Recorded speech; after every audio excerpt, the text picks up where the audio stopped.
Well. Looks like Cadillac may be offering up for us more than just their livery for next year, but also their lead driver, if certain whispers recently are anything to go by. Could this be the start of a potential revenge arc? Yeah. Anticipation is building that the first fully American F1 team since Beatrice Haas in 1986, and the 70s Shadow outfit, could be preparing for a blockbuster moment this weekend. You might be thinking I'm being overly cruel regarding Haas, but let's be real. They're mostly based in the UK and Italy, with a little office in North Carolina. But alongside this weekend's Miami Grand Prix, Cadillac is launching its 2026 campaign in style. No media drops, not quite, a major showcase here. And sources suggest that GM is not going to be beating about the bushes here, they are going big for this, because there are many reasons to celebrate here, because not only have they been officially confirmed for 2026, they've also recently been approved to be an engine supplier from 2029. This to me is signaling that I think the regulations in 2030 will mostly remain the same, because why would Cadillac introduce an engine that's only going to be used for one season? And in terms of what you can expect at this party, they're bringing the works. You're getting execs, IndyCar drivers, celebrities, you name it. It's going to be an absolute knees up. However, there's another facet to the story which may be pointing toward another announcement. There have been rumblings in recent weeks that the Cadillac lineup was not that far off of being announced. Whilst we've heard the rumblings about Zhou, Colton Herta until the cows come home, and Mario Andretti saying he would ideally like an American-based talent in the Cadillac team, but that it wasn't a deal breaker, that he wouldn't just put one in the car for the sake of it. But he also mentioned, as I said in one of my previous videos on this subject, that Sergio Perez, after what we saw with Liam Lawson, looked like a really good candidate. Many people started to reassess what the Mexican was able to do with that team. But what really sparked interest was a Reddit post claiming Checo's jet landed in Miami on April 27th, returning to Toluca the same day. It could mean anything. But if Cadillac's launch is serious, it may have been a quick check-in with organisers ahead of the potential reveal later on in the week. Yes, I know what you're going to be saying, that, oh, well, Lord, that could easily be a coincidence, because maybe Checo's got other things going on in Miami, so okay. Yes, I will get the spanner out, but I am going to tweak it so, because there isn't that much speculation going on here, honestly. I think there may be something to this, because I can easily think that Cadillac may use this star-studded event to announce their first driver, the one that will be leading them into their first season of competition. But yes, so far it's circumstantial evidence, and General Motors may choose to wait to announce Checo. In other words, an announcement this weekend is plausible, but having said that though, the opportunity to go big is present. Because this isn't going to be just going hello everyone, we're going to be competing next year, and I look forward to racing against you all next year, so yeah. This is going to be a statement piece. They are going to be pinning to the wall their colours and brand identity next year. Now, you might call this just a purely coincidental nothing burger, because I've talked about this in the past, and yeah, admittedly, I have predicted this, and I would want to manifest it, but I do think there is some potential here, because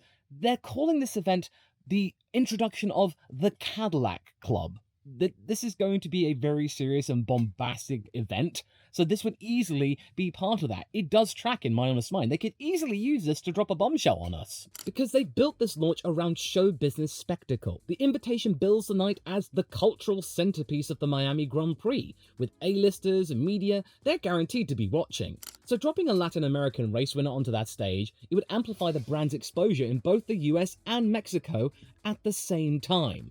And having Sergio in that car, it really checks out with one of the mission statements from Mario Andretti himself, one of the board members of Cadillac, the F1 team, and also their talent scout, that they would want a veteran driver to help steer them in the right direction, and then ideally an American driver who was in their 20s, a little bit younger but keen to learn and really stamp themselves internationally. And then you see that Perez is physically present in Miami days before the race, after a season away from the paddock. Perhaps fueling that final contract talks could be finished face-to-face this week. And also, there are rumblings that he is looking to buy an apartment in Miami. If he does end up racing for Cadillac, he would have a US base of operations, only about maybe 3 hours or so away from his native Guadalajara, his hometown, so he could easily commute, and therefore he would also have, admittedly, a really good spot in which to make the most of Florida's low tax rates. Because as we know, many Formula One drivers live in Monte Carlo, and we all know why they like to live there, and it's not just for the fact that it's a pretty harbour. Another thing that may be pushing General Motors to announce Perez now rather than later in the year is that despite securing F1 approval, the team still faces external skepticism about its competitiveness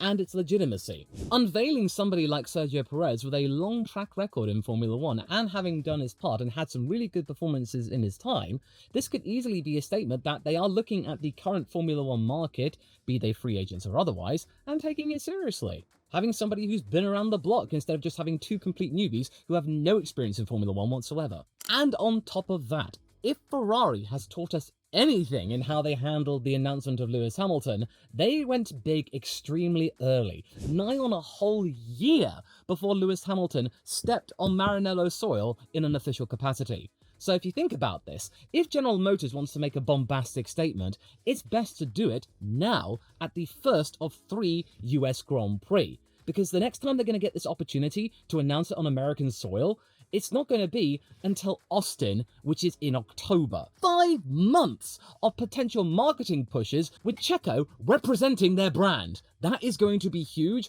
Why sleep on it? But okay, just for the sake of balance, let's look at the other side of the coin, okay? Because we've also got to realise the fact that Checo only left Red Bull 4 months ago. It's still pretty raw, and I'm pretty sure that Red Bull's sphere of influence in terms of contracts is still lingering in there somehow. Note the Adrian Newey situation. Because sure, he was allowed to drop tools after the Japanese Grand Prix and no longer work on the F1 division, but that didn't necessarily mean that he was completely free to go about do whatever he wanted.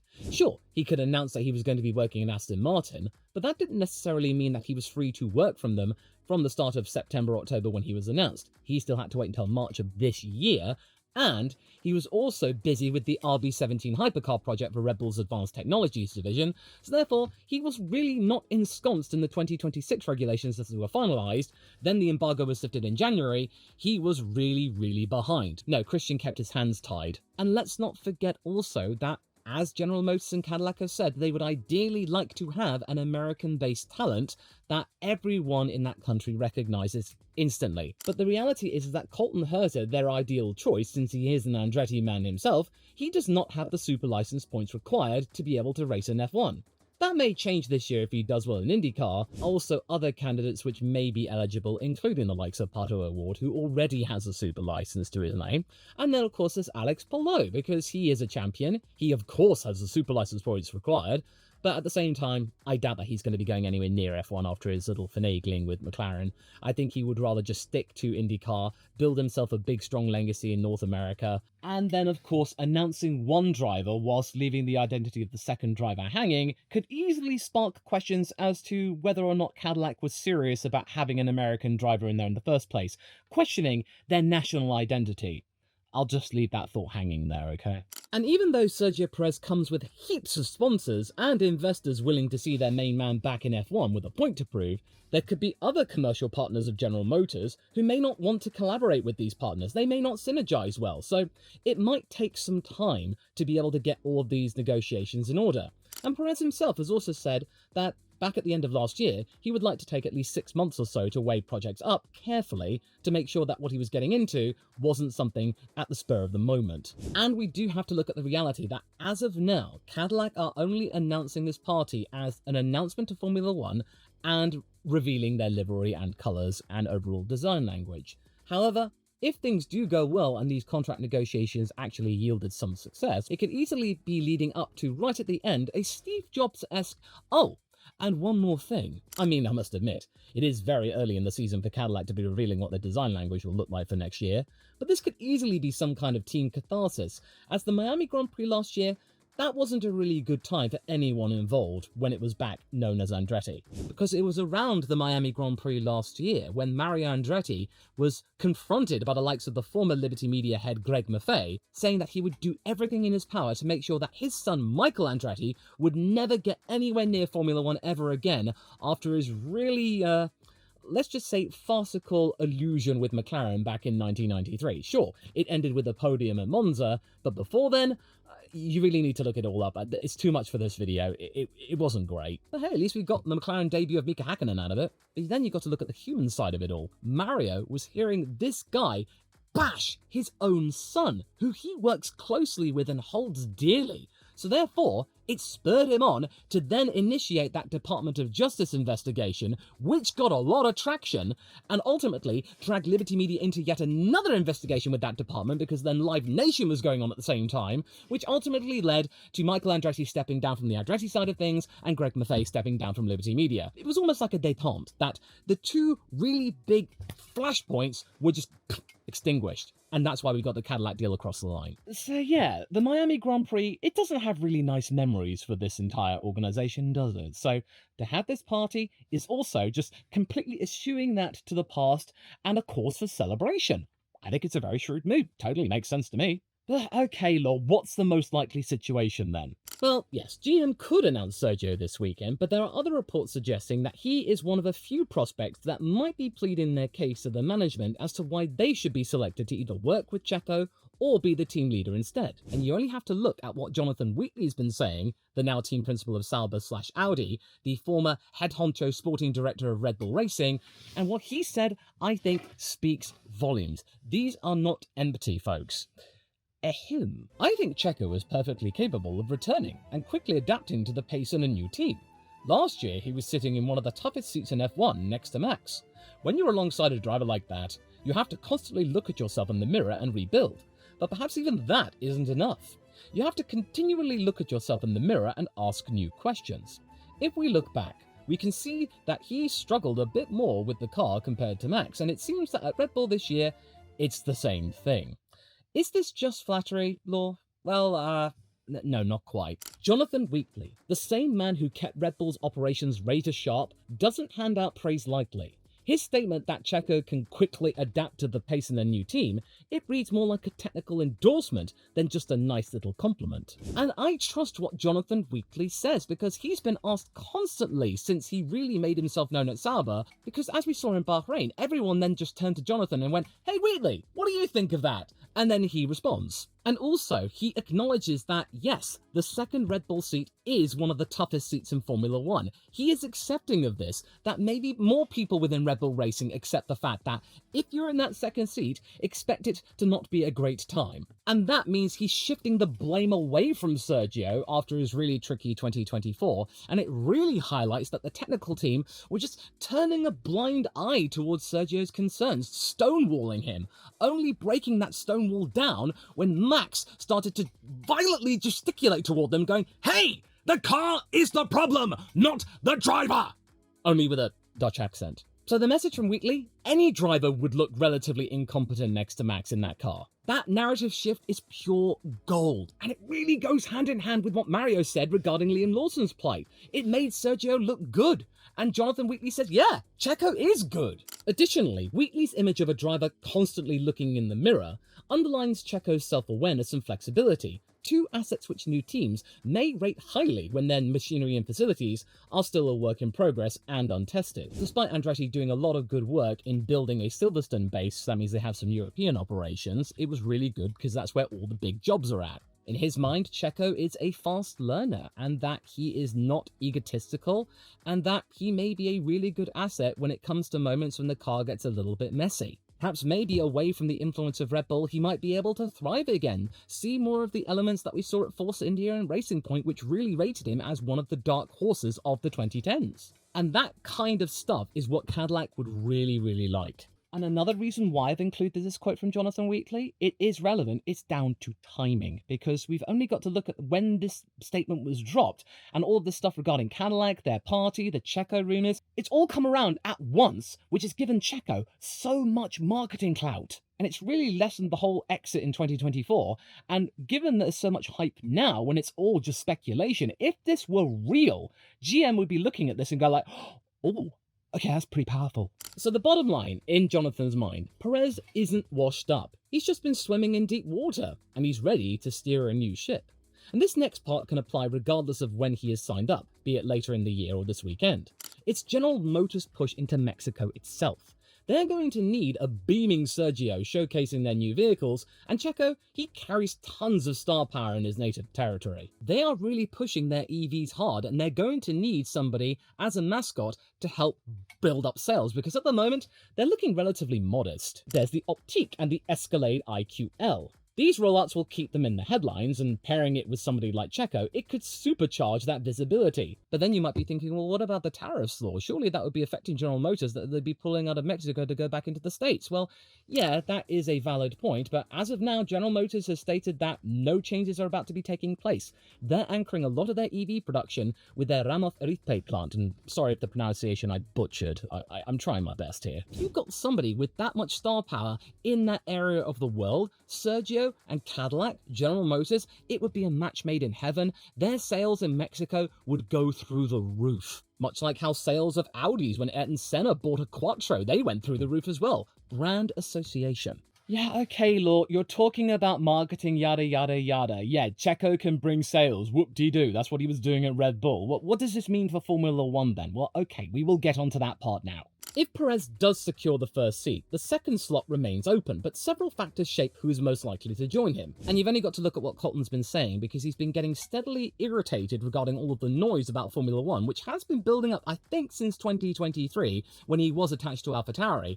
And I imagine that after this year, it would either be a case of, well, I get this Cadillac seat or I don't. And if he doesn't, then I think he will probably just call that F1 thing to a halt and just focus on IndyCar and American series. But as I said in previous videos, I think an outsider could easily be the likes of Pato O'Ward, because he is also well known in IndyCar and the US, and he also has something that I think Mario Andretti will look warmly at, not just the friendship with Zach Brown. He already has a super license, he's ready to go. And not to mention, Zach Brown, he will be looking for any opportunity to get one or more of his McLaren-associated drivers onto the grid, like with Gabriel Bortoleto, and therefore turn the screw against Christian Horner some more, saying, yeah, look at that, Christian, I can get more of my drivers on the grid, yeah! And I recall that I think O'Ward got some interest from Andretti and Cadillac, but as of now, it's all speculative, and Colton Herta really needs to step up his IndyCar campaign if he wants these 40 super license points to be eligible for that at the end of the year, when they ideally would like to make their selection before everything for 2026 is ratified and the driver lineups are confirmed. And if Mario's just looking at Colton, even though he's really rated him highly and really saw a lot of himself from when he was young, if he simply isn't cutting the mustard, then I don't think Mario's just going to give it to him out of pity. Nor would I think Colton would want that either. I don't think he would want to be embarrassed in Formula 1 if he could easily have a solid career in IndyCar. And as you might have heard before, there are 3 other likely candidates as well. There's Valtteri Bottas, Zhou Guanyu, and hear me out here, Mick Schumacher, because he's suddenly come back on the radar. I didn't expect that either. I thought he was good with Alpine. But in my mind, Bottas may be likely to lead the shortlist. A 10-time race winner with Mercedes pedigree, he offers technical stability, and reports say he is in direct talks with Cadillac whilst mentoring Kimi Antonelli at Mercedes. His calm demeanour, professionalism, his history of supporting team development, as seen at Alfa Romeo before Fred Vasseur departed them and things went really, really sour, with Andrea Seidel reportedly having no clue what to do, it may make him a reliable partner to Perez. But then there's also Zhou Guanyu to consider, because he too suffered the slings and arrows of Bottas the last couple of years, and he also has a commercial entry into China. But he does lack the same level of experience that Bottas has. And whilst he's a solid reserve at Ferrari, his performances in F1 have been competent, but not game-changing. But don't be harsh on this guy, because I know a lot of you will just say, oh, look at those Q1 exit, oh, he really sucks. Come on, Valtteri sucked in those Sauber and Alfa Romeo cars the last couple of years. You have to really look at 2022, Zhou's rookie year, and he was really good in that. He scored on debut. When that car was competitive, Alfa Romeo were capable of getting both cars in the top 10.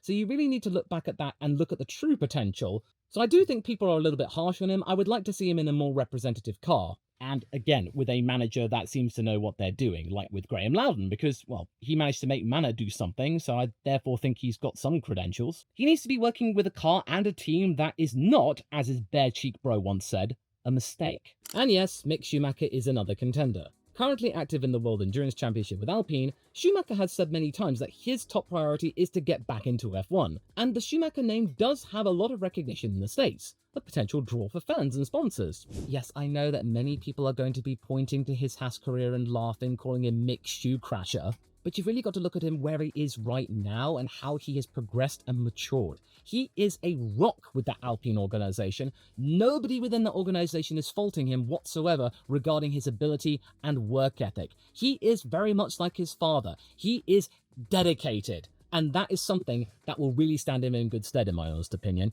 especially if things go really south at Alpine. If he sticks around there, he could easily get a seat there as well. Who knows? And you've really got to give him a car which he can easily work with and be competitive and be with a team that, you know, wanted him and trusted him. Because you saw that the fires were there in Austria 2022. When the car was competitive, he felt hard done by. You saw that expression. That was Michael inside of him. Yeah, he's a good kid. He's very, very sweet. But that anger and that fuel, it is there. It just needs to be extracted. However, Cadillac's team principal has been saying that whilst he is on their radar, he may be a fallback sort of a thing, saying if Bottas or Zhou, they were not available. But all signs may point to Valtteri partnering Sergio next year. Though I'd love to see Mick or Andretti's IndyCar star Colton in the mix too, but let's be real. Valtteri does offer the best balance of experience, technical knowledge, and stability to complement Perez's star power and commercial magnetism. And he too last year was in a similar situation to Checo, that he was having to work with a car that was simply not working with him whatsoever, and with a team that basically viewed him and Zhou as complete freeloaders, just everything changing around them as they were transforming themselves into Audi showing no commitment to these drivers whatsoever, and basically treating them, as I've said many times, as these two guys on this little bit of furniture, and just going, wait, are you still here? How can Valtteri and Zhou work with that? And then you've also got to consider that Toto, he'd be more than happy to facilitate a return to F1 with Valtteri, like he did with Alfa Romeo in 2021. The only stumbling block that I see with Valtteri getting this seat is if Colton Herta gets the super license points. If he can do that, Colton, then I think he will get that seat. Or if we get that left field thing from McLaren, who knows? But ultimately, Cadillac really needs a veteran leader. GM is doubling down on Mexico-built EVs, and ex-Red Bull Ops chief Jonathan Wheatley is publicly vouching that Perez can hop into a fresh garage and fly. Then you've only got to look at what Mario Andretti's been saying, the star-studded Miami event, Carlos Slim, who's been backing Perez for so long, him wanting to sink his teeth back into Formula One because it was such great exposure for next year. There are all these signs really pointing towards this deal being confirmed sooner rather than later. Again, if you just did it now, think of the months and months and months of marketing oomph that this Mexican driver could provide General Motors. Even though the evidence at the moment is circumstantial, it's really building up steam. It just doesn't feel speculative anymore. It just feels like we're waiting for that last little bit of evidence, the smoking gun, to just say, yeah, Sergio's a dead cert. And Miami might be where the guessing ends and where we can start applauding and going, yeah, Checo's back! And what also may get people applauding is that the FIA might be backing down on one of their most god-awful decisions they've made in recent years. To find out more about that, as well as my predictions for this weekend's Grand Prix, watch this video next, straight after this one.